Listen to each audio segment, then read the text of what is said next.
Unhinge Overwatch player. Overwatch players have to be the craziest people on planet Earth. Okay, let's see this. Overwatch players have to be the craziest people on planet Earth. I just had a teammate who I played a game with, and he did worse to me. Mind you, I didn't notice at the time, but he did worse to me. Now going back and looking. Get on my team again the next game. I don't remember, bro, because he wasn't memorable, right? Damn, that's I start toxic. the game. He says, "Yo, Kiri, why you so last game?"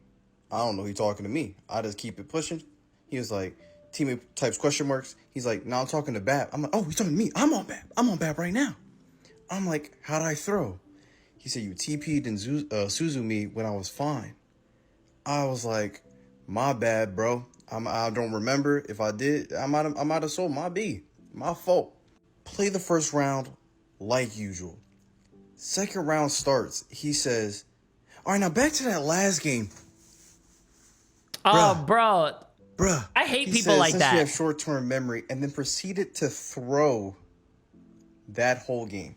Oh, that's weak-minded people, chat, bro. What the? I hate that, bro. I hate weak-minded people who are gonna like. I don't think this guy was throwing. He probably did one bad play, or I don't know what. I don't know what happened. But dude, a guy coming into your next game and you guys are on the same team and all this shit, and then he throws because he just doesn't like you or what you did last game. That's stupid, bro. That's a weak mindset, man. That whole game, the entire one, bro. Gotta slap him on the thought avoid. I sold one game, so he's like, "You know what? I'm taking him down the next game, bro. My goal is to make you lose."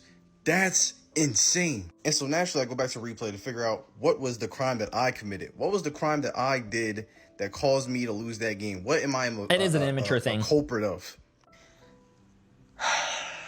This is my crime, ladies and gentlemen. This Brig right here. He's on critical.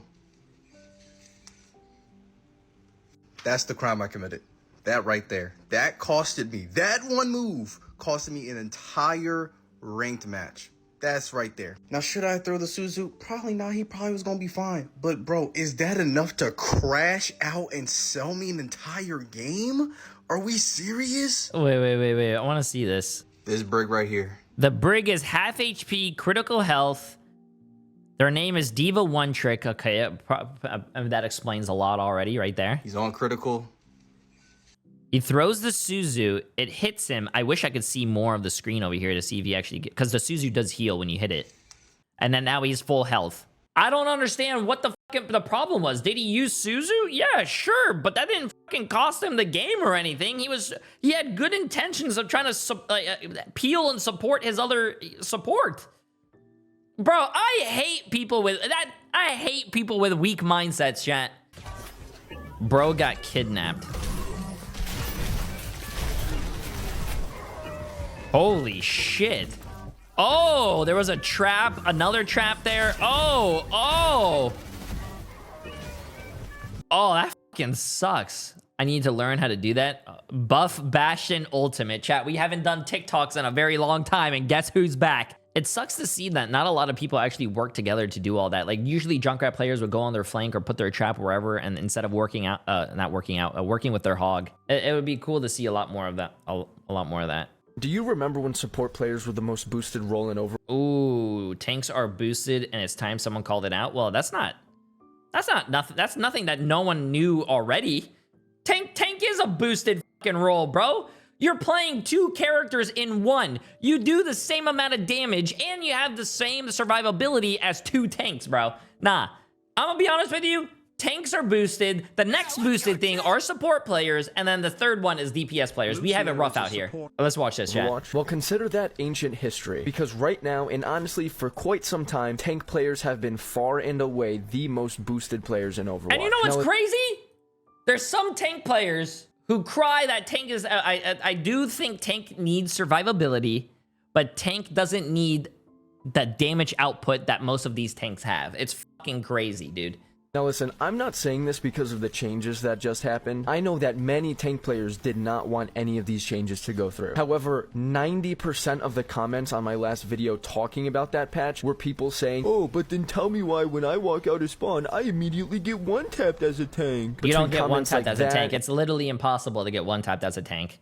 in comments saying, this guy's never played tank a day in his life. I'm sorry, but if you are a tank player and you said one of those things, you're absolutely horrible at the game. Horrible. Damn! And I'm not even just saying this as like a personal thing against tanks. I genuinely have nothing against tank players. And no, I do not blame you guys for the patch that Overwatch dropped. However, this is something that I've been noticing for a long time, and I can prove it, that tank players are boosted. Number one, about 10% of Overwatch's player base are tank players. That means they need to spread out 10% of the player base across every single rank. Some of you are just inherently going to be boosted. Number two, I don't know if they talked about numbers in the blog or on the what do you call it thing that they did with SVB, but is it 10%? I don't know if he's just throwing numbers out there or whatnot, but I want to see a source for this. I don't think tank players are 10%.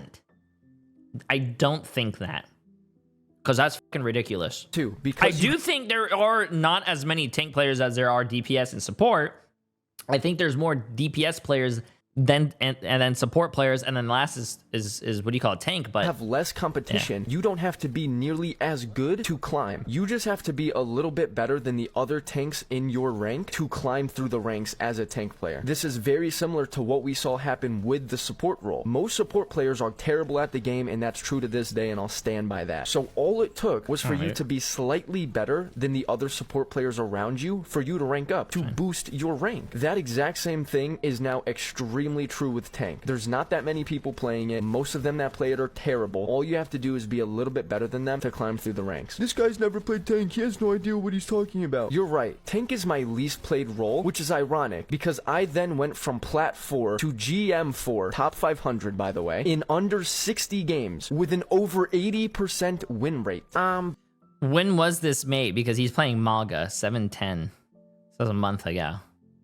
Yeah, I don't know about that, chat. I just want to let you guys know I hit rank 3 on tank, so I can talk shit. You're right, Malga is broken. I played him every single game into hard counters. I'm talking Ana's, I'm talking Zenyatta, Sigma, Diva, even though Diva does not counter him. I hard forced him every single game into counters. The way that Overwatch wants... Okay, the one thing I have to say about this, that he got to GM4 on Malga, is that what happens if Malga gets nerfed?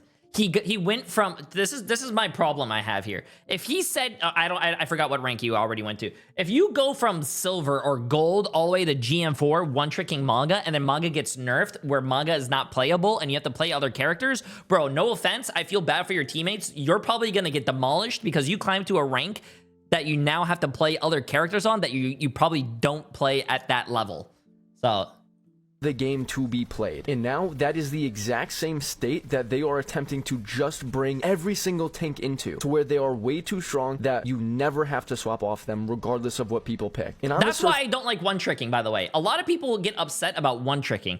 If let's say you're playing Torbjorn and Torbjorn gets a buff and Torbjorn becomes meta, and you do really well, you're really good at Torb, and you climb a lot of ranks, awesome, cool, congratulations. But once Torb gets nerfed, or the meta changes, and Torb's not viable anymore, and you're still playing that character, and you start losing, you need to look at the big picture, bro. The game is gonna change. Things are shifting. You can't play that character anymore. That's why it's not good to put all your eggs in one basket, chat. Instead of being amazing at one character, be great at many. I just don't see the logic in one tricking. Can you one trick a character that's fun? Sure. But like, it's a competitive game, bro. You have almost 40 characters. That sounds amazing. Who likes counter swapping? Not me, that's for sure. But unfortunately, at the end of the day, what they are trying to do is make one person fill the void of a two-man job. And it does not matter how strong your character is, it is going to feel terrible for both you because you have to be hit with every single cooldown, and for everybody else in the game that isn't a tank because they can never interact with you on their own or else they simply lose. Oh, and the enemy tank is just going to still counter you and they're going to be even stronger, so enjoy that. All you have to do is be better than the other tanks to rank up. Isn't that how every rank of the role in every FPS game works? I mean, he's kind of base. But no, I think tanks are boosted not just because some of what he said. I think tanks are just way overtuned right now. Your aura. Okay, chat. If you are a Sombra player and you main Sombra, you have a negative 10,000 aura. Damn. If you main Reinhardt, you have infinity aura. Yeah, stupid aura shit. Yeah, I don't know about that one, chat. I don't know about that. I mean, Doom, infinite aura.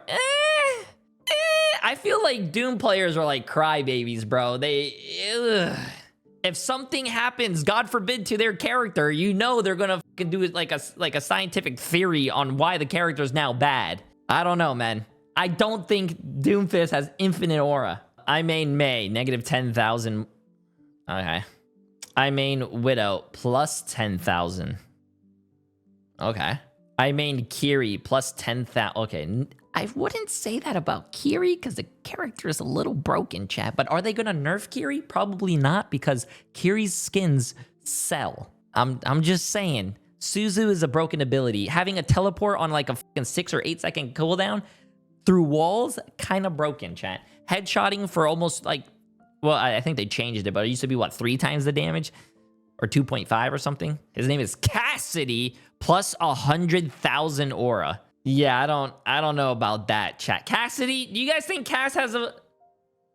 I main Venture, negative 10,000 aura. I main Bap, plus 100,000 aura.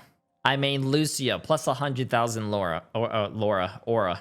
I main Ash, another 100,000 aura. I main Genji, infinite aura. I main Ana, infinite aura. Playing Overwatch, negative infinite aura. Whoa, whoa, whoa, whoa, whoa. We love Overwatch. How the f are people actually stuck in bronze? The only way you can possibly be stuck in bronze is if you have like fucking 10 hours on the game. If you describe bronze as elo hell, you need to stop and just accept that you might be dog shit. Yo, what the chat? Yo, hey, I'm not trying to be disrespectful, but there's a lot of y'all in my chat saying, hey, J3, I'm bronze, I'm in elo hell. And please, for the love of God, stop playing Mercy and Lifeweaver because you ain't doing anything for your team, and definitely not in bronze. Do you think your DPS can benefit from damage boost? Hell no. Their accuracy is 5%, my guy. And Lifeweaver is self-explanatory, just another passive support. Lifeweaver is an Alari pylon controlled by a human being, and some people need to stop playing on a fucking toaster. Like, of course you're not ranking up when it takes 2 minutes to load into a game and running on 10 FPS. If you want to play Overwatch... Okay. You can't hate people for playing on the stuff that they play on. I think that's out of their control, man. Listen, maybe money's tight, maybe they... I don't know. Worst case, I don't think that's what you should be cooking on. Also, when I first started playing this game, chat, I made it on a team and I was top 500 on a 60 FPS computer. I was talking about that yesterday, okay? So, yeah. You need to buy a device that doesn't look like it's from your fucking grandma, and not buy a 20-year-old computer from Facebook Marketplace covered with dirt and looks like shit. Your sends could also be way too high if you're spinning in circles when you move your mouse for 1 centimeter. Yeah, no shit, you suck ass at the game. The only way I can justify being in bronze is if you're a Reinhardt one-trick who never gives up on him. Stop bitching about being in bronze and get better. Damn! I want to see the comments for this video. Close enough. I'm silver 5. Proud. Hey, that's something proud.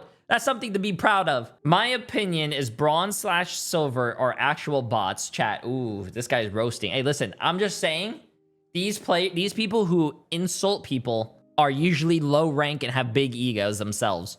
So this guy says bronze/silver are actual bots, gold/plat are casual players, diamond and masters are solid skill level / know the game, and GM/top 500 are actual good players. You know what's actually really funny?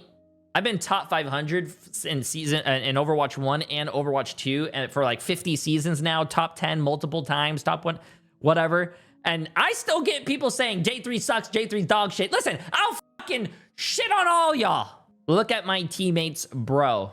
Overwatch has some of the worst players in low rank. They have absolutely no sense of anything going on. The only game I've seen with worse players is Valorant.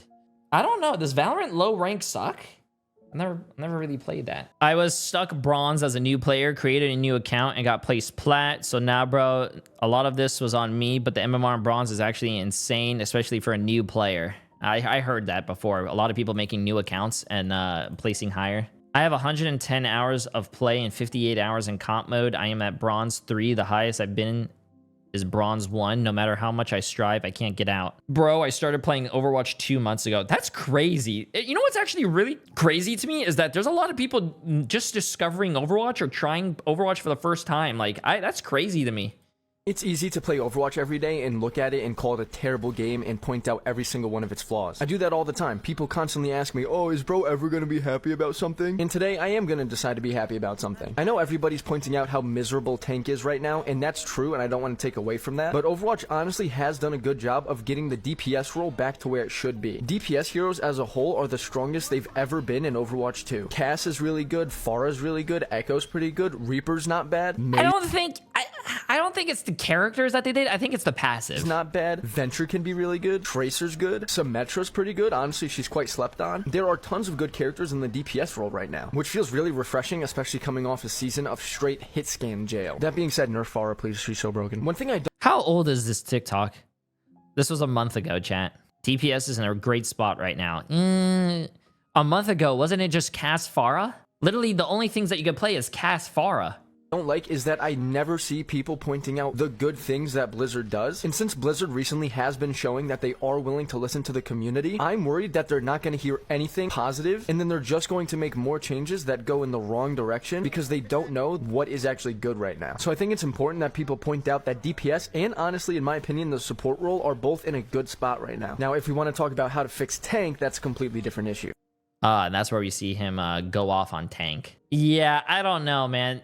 I don't think Overwatch knows what they're doing half the time, because literally, didn't they break Pharah, and Pharah was meta for a very long time and people complained and it was very annoying. So what did they do for the next season? Or you know what they did for the next season or even the mid-season patch? They didn't even nerf Pharah. And then more people complained about that, and then they nerfed Pharah in like the mid-season. It was weird or something. The biggest threat in Overwatch. Holy shit, this is a 3-minute TikTok. Okay, let's see this, chat.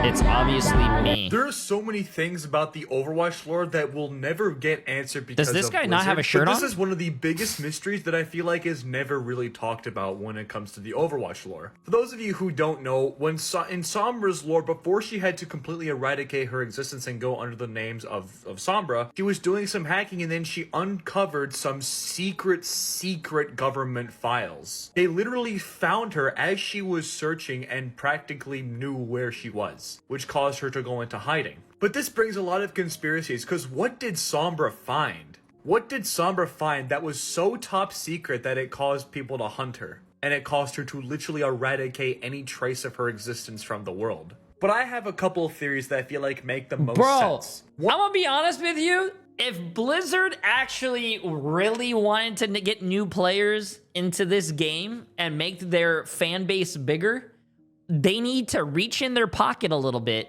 spend a little bit of money, and start making a fucking TV series, bro. I'm being honest with you. I feel like the lore in this game can fucking carry this. And you know what? I think the TV series would be even better, and I'm just gonna say it, than the Overwatch porn. I said it. I think if they actually did do a TV series, bro, it would be so fucking good, man. There's the characters are nice, the lore is good, the cinematics that they have are good. I don't know why they stopped doing the cinematics, chat. Like, they need, listen, all I'm saying is that, like I said, I've never played League of Legends in my life, and I am actually so excited to see Arcane Season 2. One of them being Talon's actual objective. Obviously, it's pretty obvious that Talon is one of the most corrupt organizations in the world. Not only do they have ex-Overwatch members in the organization, they have ex-Vishkar agents, they have ex-researchers, and they have ex-hackers. And Talon has Doomfist as their leader, who is arguably one of the most powerful people in the Overwatch universe, so their access to information has no limits. The reason why I think this is because Sombra is super cold to almost all of the Talon agents except for Sigma. Obviously, she's very flirtatious because, you know, there's this canonical dialogue that she has with Cassidy when they meet each other at a bar. And she's very clearly not a bad person, but she just does bad things. And it's also very clear that she does what she does out of fear. Which is why I'm very, very strong when I think that Talon, it's definitely Talon. She found something about Talon and their connections to possibly the government that was so top secret that it caused her to be hunted down. It also explains why Doomfist literally will show no hesitation when it comes to getting rid of Talon agents. I'll be completely honest with you. One of the things that are crazy is that I'm not big into the lore, but like, dude, this guy knows the fucking lore. I don't know. Ruthless. But I also think he knows that Sombra is suspicious. Keep in mind, Doomfist is one of the smartest people in the world. He might be super strong, but he's incredibly intelligent. And Sombra just seems to be this gigantic open spot in Talon's branch that just doesn't seem to fit in, because there are some things about Sombra's personality. Why is this guy shirtless? I don't know. Maybe he was taking a shower. That makes no sense. And he wanted to make a video. Because she's clearly doesn't agree with Talon's objectives. But she's on board for a reason. She's cooperating with Talon's plans and trying to get along in some sort of way with people, as indicated with her dialogue with Moira, for a reason. She's trying to gain something out of Talon. I just don't know what it is. And we will probably never find out what it is, because the lore. Yeah, I just find it really interesting, because it was clearly something so top secret that, you know, made her erase her existence and any possible future that she could ever have. Yeah, I don't understand. I don't know. Like, chat, there are some people who are very, very... Sombra found PvE? No way. The lore in Overwatch is a goldmine of storytelling, yet they just kind of stopped recently. I'm telling you, bro. Blizzard could make crazy money if they actually did the story. Chat, exactly what I'm saying, bro. Okay, friends, YouTube thinks you might like this next video, so let me know if they're right.